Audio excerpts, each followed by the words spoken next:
ঠাকুরের ভোগ বা নিজেরা। দুর্দান্ত স্বাদের সাবুর পায়েসের রেসিপি আজ শেয়ার করব। এতটাই টেস্টি হয় খেতে, যেটা একবার খাওয়ার পর প্রতিদিনই খেতে ইচ্ছে করবে। এটা আপনারা একাদশীর দিনও বানিয়ে খেতে পারেন। নমস্কার বন্ধুরা, শ্বশুর বৌমা রান্নাঘর অ্যান্ড ব্লগ চ্যানেলে সকলকে স্বাগত। তাহলে কি করে তৈরি করব সেটাই দেখে নেওয়া যাক। সবার প্রথমে এইখানে আমি সাবুর পায়েস তৈরি করার জন্য সাবু নিয়েছি 200 গ্রাম। আর সাবুটাকে এবার 3 থেকে 4 বার জল দিয়ে ধুয়ে একটু বেশি করে জল দিয়ে ভিজিয়ে রাখবো 1 থেকে 1.5 ঘন্টা। এবার একটা ঢাকনা দিয়ে ঢেকে রাখবো। সাবু ভিজতে ভিজতে অন্যদিকে আমি 1.5 লিটার দুধ নিয়েছি। আর এই দুধটাকে এমনভাবে জাল দেব সেটা যেন 500 থেকে একটু বেশিতে পরিণত হয়। দুধ উতলে গেছে, এবার গ্যাসের ফ্লেম একদম লোতে রেখে ভালো করে শুকিয়ে নিতে হবে। অন্যদিকে 1.5 ঘন্টা বাদে ফিরে এসে আমি ঢাকনাটা সরিয়ে দিয়ে সাবুটা দেখিয়ে দিচ্ছি যে কতটা পরিমাণ জল দিয়েছিলাম সেটাও টেনে গেছে আর সাবুগুলো খুব সুন্দরভাবে ভিজে গেছে।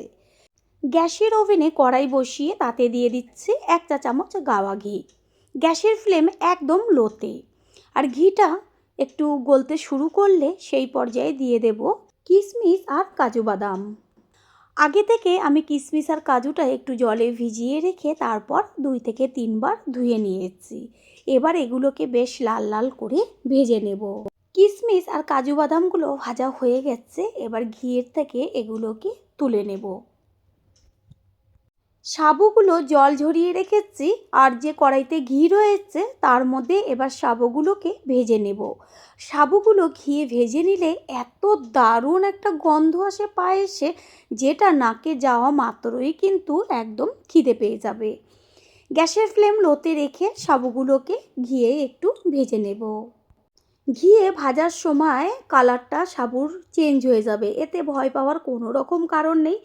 কোনোভাবেই কিন্তু সাবু গলবে না। যখন দেখবেন সাবুর কালারটা চেঞ্জ হয়ে গেছে আর বেশ একটু দলা দলা ভাব চলে এসছে, তখন কড়াই থেকে এটাকে তুলে একটা পাত্রে ঢেলে নিতে হবে। আর ওই কড়াইয়ের মধ্যেই যে আমি আগের থেকে অন্য একটা পাত্রে ঘন করে দুধ জাল দিয়ে রেখেছিলাম সেই দুধটা এর মধ্যে দিয়ে দেব। আমি 1.5 লিটার দুধ প্রায় 750 করে জাল দিয়ে নিয়েছি। কতখানি তাহলে ঘন হয়েছে দুধটা, পায়েসের মধ্যে সুন্দর একটা গন্ধ আসবে, সেই কারণে এর মধ্যে দিয়ে দিচ্ছি একটা তেজপাতা আর একটা এলাচ থেতো করে। ভালো করে এটাকে মিশিয়ে নিয়ে আরও কিন্তু কিছুক্ষণ জাল দেব।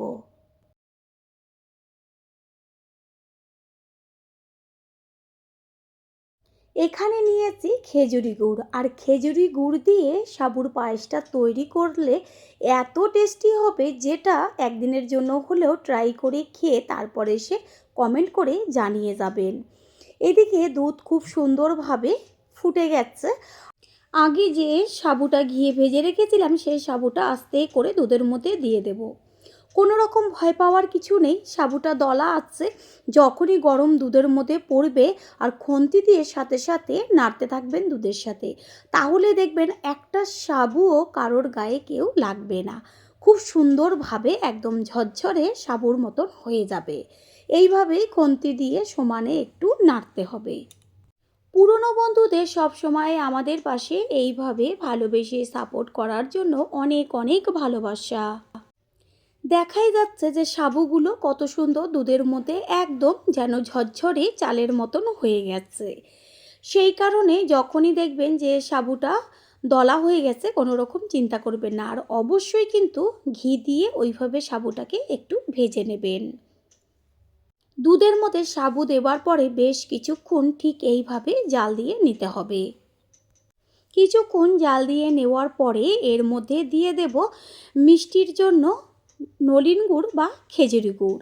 এখানে আপনারা চিনি দিয়েও ব্যবহার করতে পারেন, তবে খেজুরি গুড় দিয়ে পায়েসটা করলে এত টেস্টি হয়।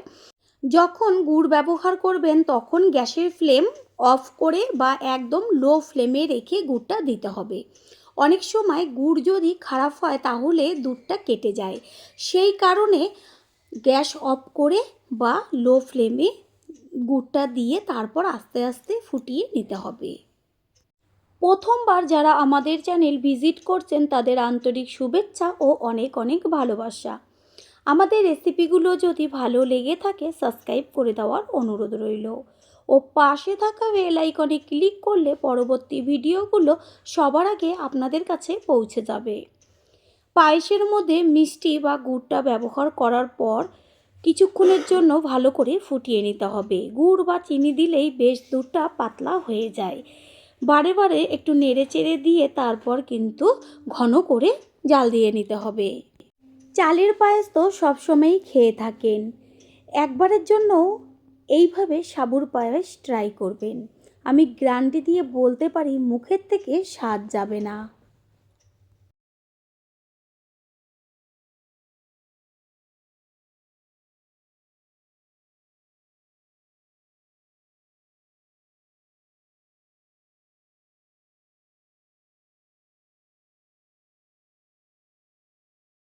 পায়েস খুব সুন্দরভাবে জাল হয়ে গেছে। এই সময় এর মধ্যে দেব যে ভেজে রেখেছিলাম কিশমিশ আর কাজু, সেই কিশমিশ কাজু দিয়ে পায়েসের সাথে মিশিয়ে নিয়ে আর কিন্তু বেশিক্ষণ ফোটাবার কোনো রকম দরকার নেই। আর এটা হয়তো ভাবতে পারেন যে সাবু দুধের মধ্যে গলে যাবে, কখনোই না। যেহেতু গুড় ব্যবহার করেছি সেই কারণে কিন্তু সাবুটা বেশ গোটা গোটা থাকবে, তবে মুখে দিলেই একদম মিলিয়ে যাবে। পায়েস একদম রেডি হয়ে গেছে। আমি হাতায় তুলে দেখিয়ে দিচ্ছি যে সাবুগুলো কোনো রকম গলে যায়নি। বেশ একটু পাতলা থাকা অবস্থাতেই গ্যাসটা অফ করে দিতে হবে, যেহেতু পায়েস ঠান্ডা হলে কিন্তু জমে যাবে। সেই কারণে এই পর্যায়ে গ্যাসটা অফ করে রেস্টে রেখে দেব। পায়েস যত ঠান্ডা হবে টেস্ট কিন্তু দ্বিগুণ হয়ে যাবে। কিছুক্ষণ বাদে ফিরে এসে বেশ একটু গরম গরম অবস্থাতেই একটা পাত্রে তুলে নিচ্ছি। কত পাতলা রেখেছিলাম আর কিছুক্ষণের মধ্যেই কতটা জমাট বেঁধে গেছে।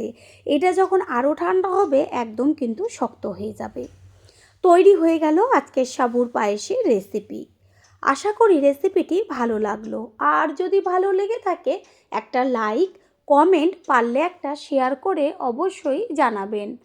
আপনাদের দেওয়া একটা লাইক ও লাইকের পাশে থাকা হাইপ আর শেয়ার আমাদের কাছে অনেক অনেক গুরুত্বপূর্ণ। All friend, thanks for watching my video. আপনারা সকলে ভালো থাকবেন, সুস্থ থাকবেন। আবারও দেখা হবে অন্য কোনো রেসিপির এপিসোডে।